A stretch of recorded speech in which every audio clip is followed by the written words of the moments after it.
అన్నయ్య, వాడిని చంపే అవకాశం మరోసారి చేజారిపోయింది. నీ చెల్లెలు ఇంకోసారి ఓడిపోయిందన్నయ్య.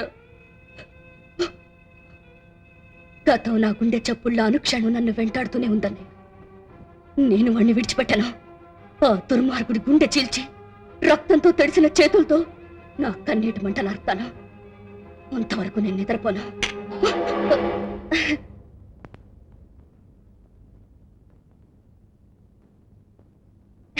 అక్క, అన్నయ్య నాతో మాట్లాడుతున్నాడక్క. ఎప్పుడు వచ్చాడో ఏమో, నన్ను నిద్రలేపాడు. మరే నోర్మయ్, అక్క అని పిలిచిన పాపానికి తోడబుట్టిన చెల్లెలి కన్నా ఎక్కువగా చేరదీసి మా ఇంట్లో స్థానం ఇచ్చినందుకు నన్నే మోసం చేస్తావా? అది కాదక్క. పిచ్చిదానిలా నటించి నన్ను ఇంకా అమాయకురాల్ని చేసి నా మంచితనంతో ఆడుకోవాలని ప్రయత్నించకు. ఇంతకాలంగా నిన్ను పీడిస్తున్న జబ్బు పేరు పిచ్చి కాదు, పగ. చావుకు చావుతోనే సమాధానం చెప్పి పగ తీర్చుకుంటే మీ అన్నయ్య ఆత్మ శాంతిస్తుందనుకుంటున్నావు. కానీ ఆ తర్వాత జరిగే పరిణామం ఏంటో తెలుసా? ఏమైనా పర్వాలేదు, నాకు కావాల్సింది మా అన్నయ్య చంపిన వాడి ప్రాణం. పొరపాటు పడుతున్నా లలిత. పగ తీర్చుకోవడం అంటే శత్రువులతో పాటు నువ్వు నాశనమైపోవడం కాదు. దుర్మార్గుల్ని చట్టానికి పట్టించాలి, ఉరికంబానికి ఎక్కించాలి, జరిగిన ఘోరాన్ని ప్రపంచానికి చాటి చెప్పాలి. చూడు, నీ మానసిక పరిస్థితి బాగుపడేంత వరకు నిన్ను ప్రశ్నించకూడదని ఇన్నాళ్ళు నేను ఆగాను. ఇప్పుడైనా చెప్పు, ఆ రోజు ఏం జరిగింది? నువ్వేం చూశావు? జరిగింది జరిగినట్లు నాతో చెప్పు. భయపడకమ్మా, నీకు తోడు నేనున్నాను. చెప్పు ప్లీజ్.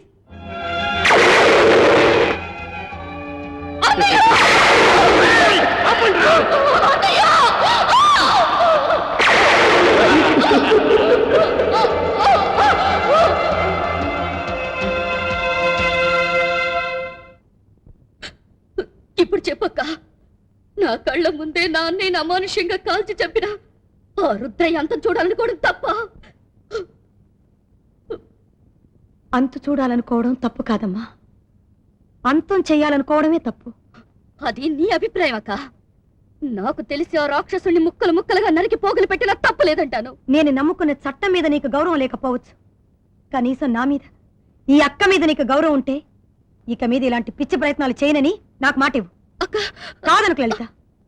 మనం ఈ కేసులో విజయం సాధించాలంటే ఆ రాక ఒక్కడు చాలు. పదవి చాటున కిరాతకాలు చేస్తూ తప్పించుకుంటున్న ఆ కోటాని, యూనిఫామ్ చాటున కేసులు మాఫీ చేస్తున్న ఆ రుద్రయ్యని కోర్టు కీడ్చి చట్టబద్ధంగానే వాళ్ల ప్రాణాలు తీయించాలంటే ఆ ఘటనకు ప్రత్యక్ష సాక్షైన రాకాని పట్టి తీరాలి.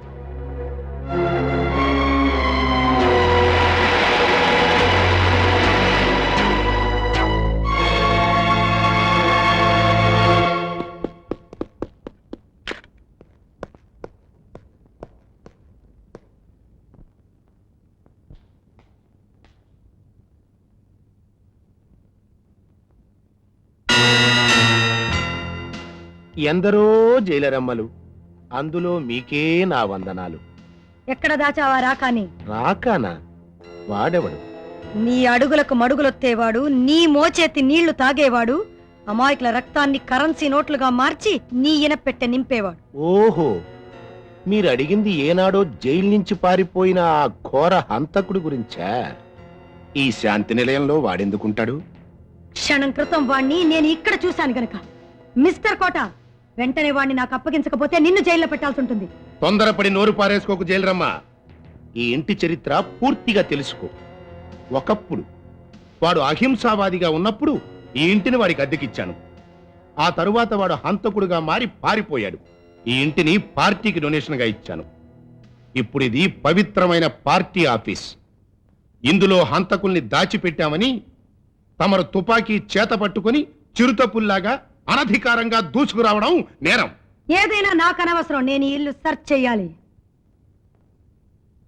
ఓకే, చేసుకోండి. సెర్చ్ వారంటూ ఉంటే అరెస్ట్ కూడా చేసుకోవచ్చు. అరెస్ట్ వారంటూ ఉంటే మొసలికి స్థానబలంలాగా నీకు జైలు గోడల మధ్య పవర్స్ తప్ప ఇలా బయటికి వచ్చి సెర్చ్ చేసే అధికారం కానీ, క్రిమినల్స్ ని అరెస్ట్ చేసే అర్హత కానీ నీకు లేవన్న సంగతి నాకు బాగా తెలుసు జైలరమ్మా. అంచేత వంచింతలే ఎత్తకుండా వచ్చిన దారినే మర్యాదగా వెళ్ళిపో, లేకపోతే చిక్కుల్లో పడతావు.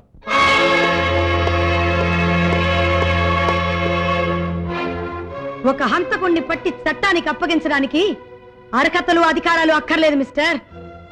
పౌరసత్వం పౌరుషతత్వం ఉంటే చాలు. వెనకడుగు వేసి వెళ్ళిపోతున్నానని సంబరపడకు.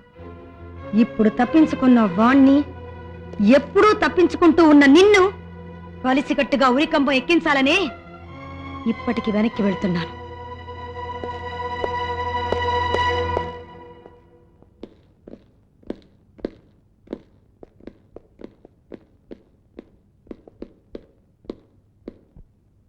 వేట కుక్క నీ వాసన పసికట్టేసింది.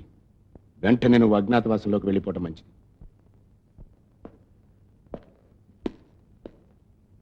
చూడు, జేగురుపల్లి తోటలో మన గెస్ట్ హౌస్ ఉంది.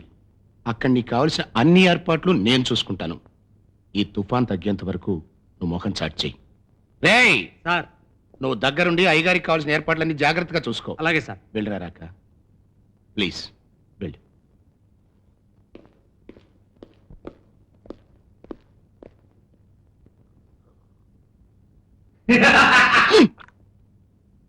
ఎవరో? నేనే. ఎక్కడా? ఇక్కడ.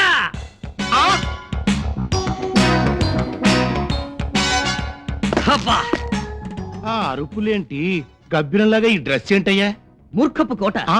ఇది గబ్బిలం వేషం కాదు, సూపర్ మ్యాన్ గెటప్. అమెరికాలో సూపర్ మ్యాన్ కు డూప్ గా నటించి ఆవేశం తగ్గక అట్టుంచటే ఎగురుకుంటూ వచ్చాను. ఇప్పుడు అర్జెంటుగా హాంకాంగ్ వెళ్ళిపోవాలి. మరి ఇక్కడికి ఎందుకు దిగావు నాయనా? మధ్యలో నీ మీద ప్రేమ ముంచుకొచ్చి, అడగ్గానే నువ్వు ఇచ్చే డబ్బు గుర్తుకొచ్చి, నాకు చాలా అవసరం వచ్చి వచ్చాను. వెంటనే ఏర్పాటు చేసుకో. హాంకాంగ్ డాలర్లు ప్లస్ వీసా. బాబు, ఇలా నువ్వు చీటికి మాటికి వచ్చి నానా దేశాలకి వీసాలు ఏర్పాటు చేయమంటాం ఏమీ బాగలేదు. నిజమే, బాగుండదు. కానీ విదేశాల టూరు లేకుండానే ఉండలేనే. మనసు పాడవుతుంది. మనసు పాడవుతే మందు కొడతాను. ఆహా, ఆ?